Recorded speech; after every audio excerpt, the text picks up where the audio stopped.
We celebrate today the beautiful holiday of Tu B'Shvat. Tu B'Shvat, we don't say Tachnun, we eat fruits, new fruits, and we recite the beautiful prayer of Shechianu on them. It's actually considered like Rosh Hashanah for trees. And the question is, why do we celebrate Rosh Hashanah for trees? I mean, why don't we celebrate Rosh Hashanah for animals? How about Rosh Hashanah for dogs? We love dogs. We love cats. Why don't we celebrate the New Year for them? Their birthday. No, we celebrate Rosh Hashanah for trees. It says in the Torah, Ki ha'adam eitz hasadeh. Man is compared to the tree of the field. Why? What is his business? It says, by the way, that if you have a fruit tree, you're not allowed to actually cut it off. A fruit tree is something, it's considered ha'adam, like man. You're not allowed to cut off a fruit tree.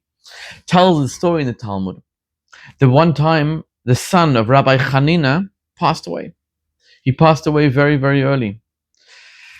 And the sages said that he probably cut a fruit tree. And because he cut a fruit tree, his life had to be cut as well. Because ha'adam, a man, is compared to the tree of the field. So why is this? There's two beautiful reasons given. One is that when you look at a tree, so you see the external, it's a beautiful tree, this tree's tall, this tree's short, but that is not the story of the tree. The story of the tree lies in its roots. It has deep, deep, deep roots in the ground, and that is its strength. It says actually by the flood, Noah sent out the bird, the dove, and she came back with alez zayit, with a olive leaf in its mouth. And one of the explanations, where was there an olive from, an olive tree from? An olive tree has the deepest roots of all trees are the olives, and therefore it was able to survive the flood. But the point is that what you see on the surface is not what you get because it's the roots.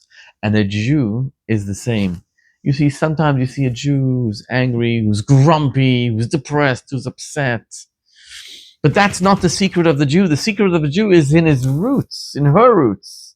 A Jew has roots dating back thousands of years. George Rohr, who's a philanthropist living here in Upper East Side, he once came to the Lubavitcher Rebbe and he got $1 for a blessing, and he told the Rebbe, I'm proud to announce I started a minyan for Jews with no Jewish background. He meant for irreligious Jews. And the Rebbe looked at him and he said, huh? So he said again, he thought the Rebbe never heard him. So he said, I started a minyan for Jews without a Jewish background. The Rebbe said, ha! And the third time, and the Rebbe said, ha! And the Rebbe explained, there's no such a thing as a Jew without a Jewish background. We all have deep-rooted roots by Abraham, by Isaac, by Jacob. They are part of our fabric, part of our DNA. So it doesn't matter that a few generations worth, Stalin and Hitler destroyed our Judaism.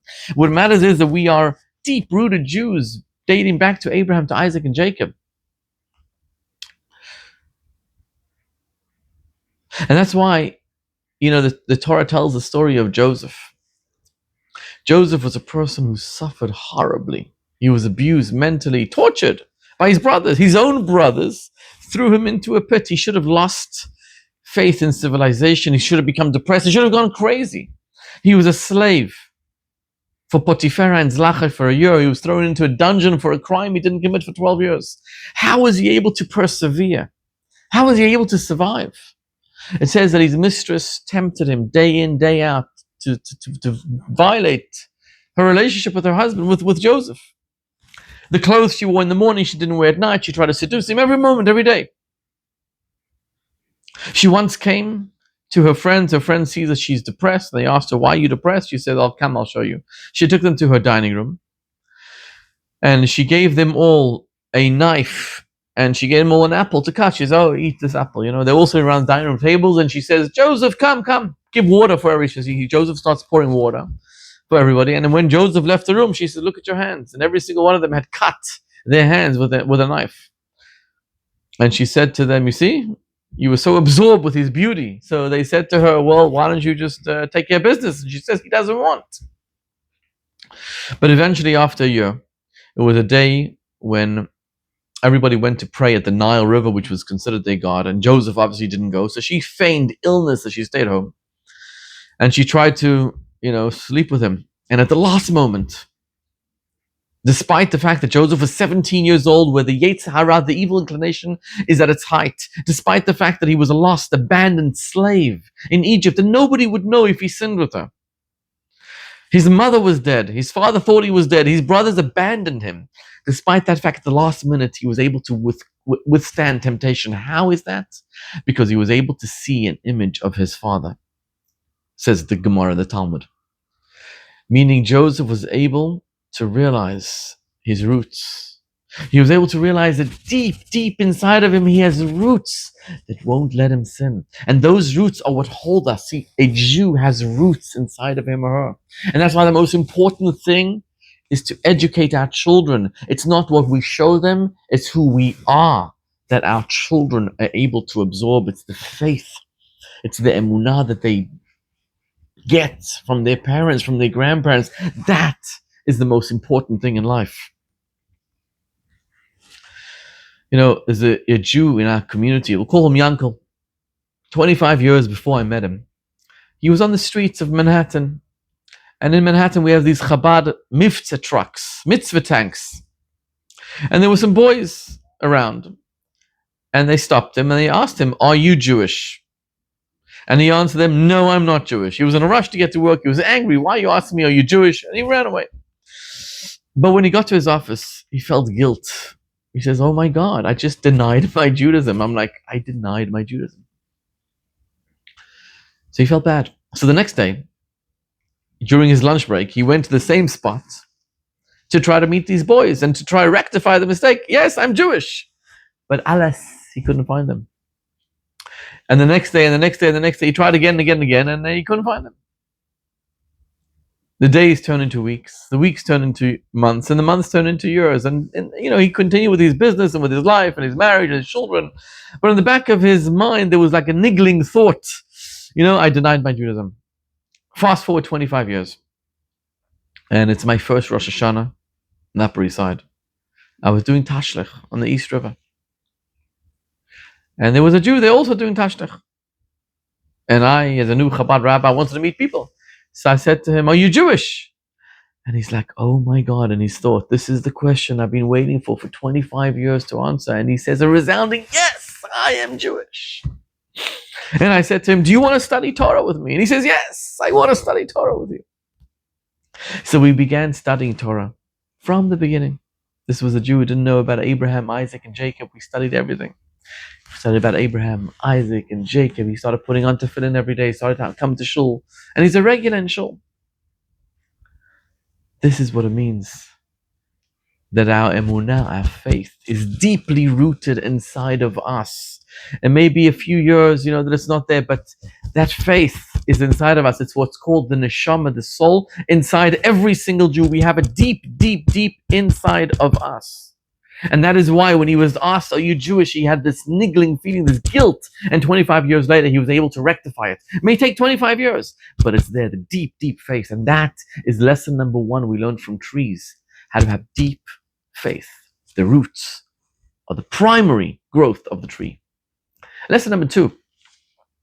See, when it comes to a tree, in order to grow, you take a seed, you plant it in the ground, and it has to rot first before it grows. In order to grow, in order to be successful, it has to rot. And this is a tremendous lesson for a man. You see, the success of a man is to rot first, meaning humility. You want to be successful in life? Be humble. This is the key to a successful marriage. You see, when your spouse shouts at you, the natural tendency is to shout back. But Ezehu Gibor, who is a strong man, say ethics of our fathers, one who is able to conquer his will, to conquer his desire to shout back, to surrender, to apologize, to say sorry. That is the strength of a man. The true strength doesn't lie in brute force and punching back. It lies in the ability to be humble, to rot, because that is going to be the driving force behind your success in life.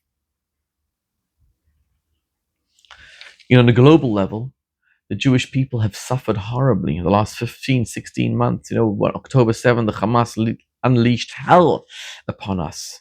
And we've suffered horribly. We've truly been in a humility status. We've been humbled. We've been broken. The Jewish people experience so much anti-Semitism. It's humility. And perhaps this is the catalyst, the growth to Mashiach. It says actually, before Mashiach comes, there will be Chavlei Mashiach, birth pangs. Before a child is born, a mother experiences intense pain. It comes with pain into the world. So it says before Messiah comes, there's going to be intense pain. Chavlei Mashiach. Perhaps this has been the Chavlei Mashiach, the birth pangs of Mashiach, to experience the greatest revelation which will ever take place. That is Mashiach. And we hope and pray that he comes today. It's also whenever you do a mitzvah, it's very difficult to do a mitzvah, but the joy you experience afterwards is intense. I remember many, many years ago, this guy called, we'll call him Joe, called me up. And he says, Rabbi, can I invite myself over for Shabbat dinner? It was the end of the summer. We had a busy summer running camp and we were looking forward to one Shabbat off in the mountains, in the Catskills. And so I looked at my wife, I said, should we stay? Should we go? And in the end, we decided, despite the difficulty, we're going to stay. And then he says to me, this guy, Joe, he says, can I invite my cousin? I said, okay. Can I invite also my cousin's wife? They're having a Sheva brachas. They just got married, and we want to invite them for the Sheva brachas, and we want to invite the extended family. And before I knew it, this guy, Joe, was inviting himself and 19 other people we have never met before. They had just moved into town. And my wife and I was very difficult, supremely difficult. But we did it. And we met this young couple and solidified our relationship with Joe. And that blossomed into a beautiful relationship, which till today, we have this incredibly strong relationship. This young couple became the catalyst for many, many of our programs. They were deeply involved in our programs. We became personal friends. And even today, they are big supporters of ours, including Joe, big supporter of ours. And so this happens when you're able to take a step back, and sometimes it's hard. It's very difficult, difficult to do a mitzvah. But when you do, those fruits will be produced. Whenever you do a mitzvah, sometimes it's difficult. That's the second lesson from the tree. If you want to grow, you need to rot first. You want to have a successful marriage? Humility. You want to have a successful life? Be humble. That is lesson number 2 from Tu B'Shvat. And that is why Ha'adam Eitz HaSadeh, man, is compared to a tree of the field.